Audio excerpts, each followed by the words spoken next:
Time Warner Cable is pleased to be an underwriting sponsor for Carolina Week. Coming up on the April 16th edition of Carolina Week, we'll show you the final curtain call for a controversial drama at UNC. Chapel Hill isn't immune to one global problem, and it's something you wouldn't expect to be an issue here. As the NCAA likes to say, most college athletes will be going pro in something other than sports. Weathercaster Corey Davis will tell us if it will finally start feeling like spring. All that and the Wimbledon of whistling. Carolina Week starts right now.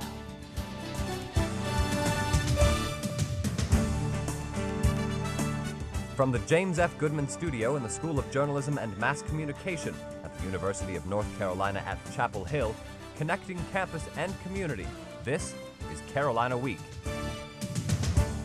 Hello and welcome to the Wednesday edition of Carolina Week. I'm Sarah Huffman. And I'm Jonathan O. Thank you for joining us. Today marks the one-year anniversary of the Virginia Tech shootings. It was the worst school shooting in U.S. history. This afternoon at UNC, 32 students lay in the quad in honor of those who lost their lives at Virginia Tech.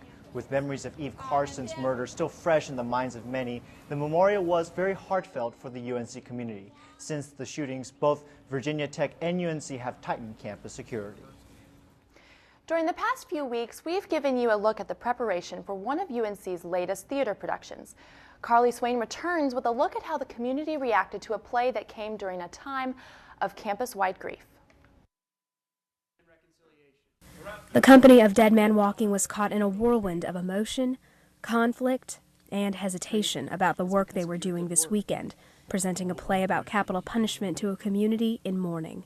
I just want to say I think killing is wrong, no matter who does it. Matthew Baldiga played Matthew Poncelet in the production, a man sitting on death row awaiting his execution. I mean, I'm split in half. I mean, half of me thinks that it was maybe too soon, maybe, I don't know. And the other half is like, well, if there's ever a time to do this kind of story, then it's now. Chancellor James Measure supported the production and attended opening night. When you talk about the death penalty, you can talk about it in the abstract, but when you talk about it in the concrete, it really comes alive. And I think in this context, it's even more meaningful to do this play at this time. And so I'm glad we're doing it. Even though the cast met this challenge with courage, director Julie Fischel says the final result came with a price. There is an execution scene within the production, and the first night we staged it, I had to probably scoop 5 or 6 of them off the floor. It's created a whole other kind of journey for us. Baldiga says that no matter your stance on the subject, educating ourselves is important. The best part about this play is that we hear the stories from more than just the killer's perspective. We hear it from the family's perspective. So we get a nice spectrum of, well, this is happening in our society, and what do we think about it? And what did the Chapel Hill community think of this controversial piece of living art? In Chapel Hill, I'm Carly Swain, Carolina Week. With a series of post-show events, the National Production Coordinator said that the show achieved the playwright's goal, creating community dialogue about a sensitive issue.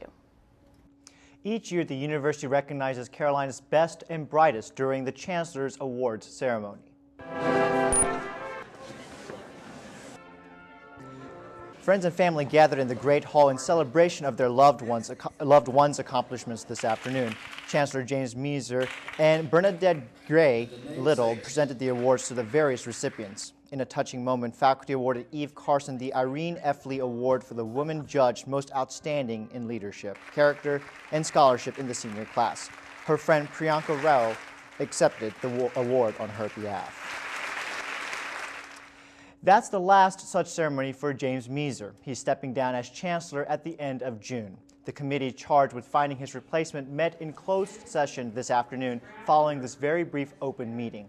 The committee has met for about 5 months, conducting interviews and holding closed sessions to discuss the different possibilities for the position. Among the search criteria are experience with fundraising, a background in research, and dedication to public education. Measure became the university's 7th chancellor in April 2000.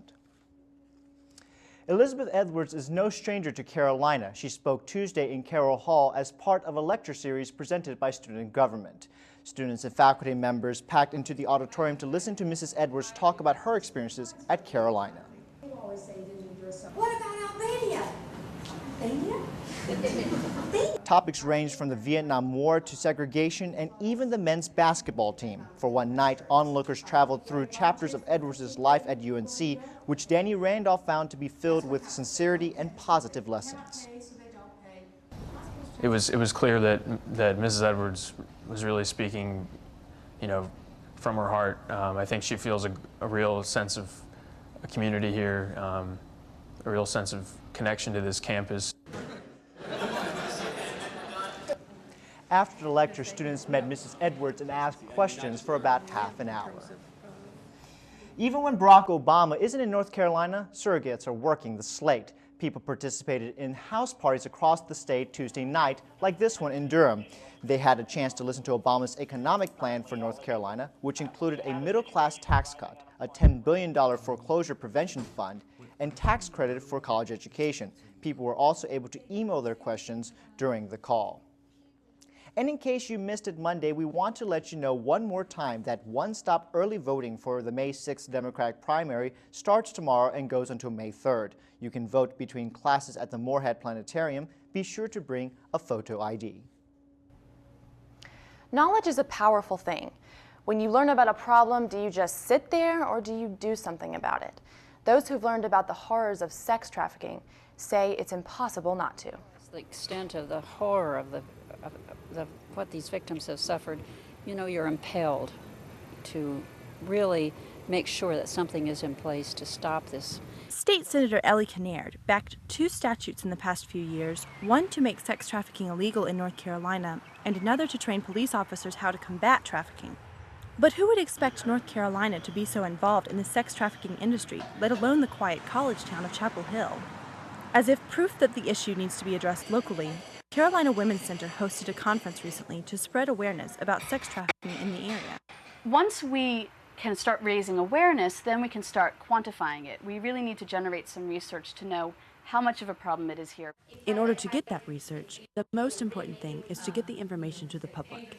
It's very hard to track for many of the same reasons that it's hard to quantify domestic violence and sexual assault violence. There's a real hesitancy on the part of survivors to come forward and report this for various reasons. Partly their lives are in danger. But we do know one fact that's directly tied to our area. We discovered that it is present in every state, including North Carolina, because I-85 and 95 are major routes for human trafficking. Now, these were huge corridors for drug trafficking in the 80s, and drug traffickers have basically just been replaced by human traffickers using those same routes. So if citizens are aware, maybe Chapel Hill can help address a global problem. And the more programs that we have, the more news articles that we have, the more people will realize that this horror is going on right in our own community. Officials estimate traffickers bring about 20,000 women and children into the U.S. each year, with a quarter of that number arriving in the Southeast. And with his tenure coming to a close, Chancellor James Measer leaves behind a legacy. Coming up, the first graduating class of Carolina Covenant Scholars give their assessment of the program.